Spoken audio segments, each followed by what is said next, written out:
In this video, you'll learn how to build an AI agent using n8n. This process involves a series of steps that will guide you through creating a functional AI agent tailored to your requirements. Begin by navigating to the n8n interface. Open your preferred web browser and enter the n8n URL in the address bar.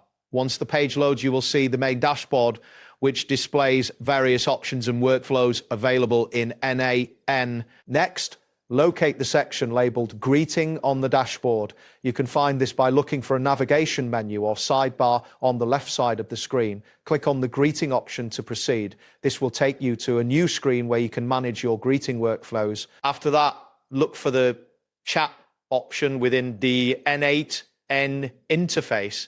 This is typically found in the same navigation area as greeting. Click on chat to access the chat functionalities.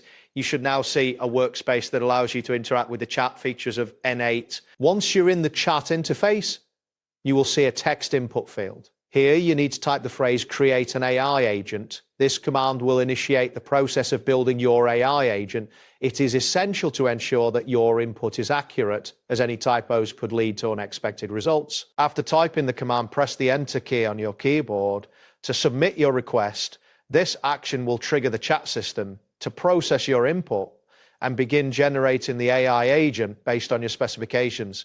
You may notice a brief loading indicator as the system processes your request.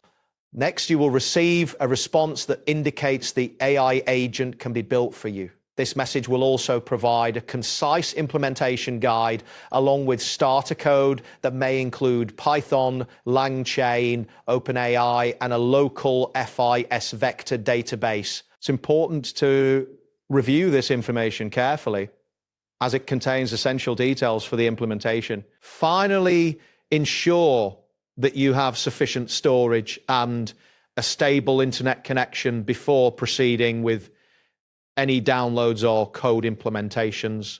Large files may take longer to download based on your internet speed, and it's crucial to verify that your system has enough resources to handle the files you will be working with. That wraps up today's guide. Thanks for watching, and catch you in the next tutorial.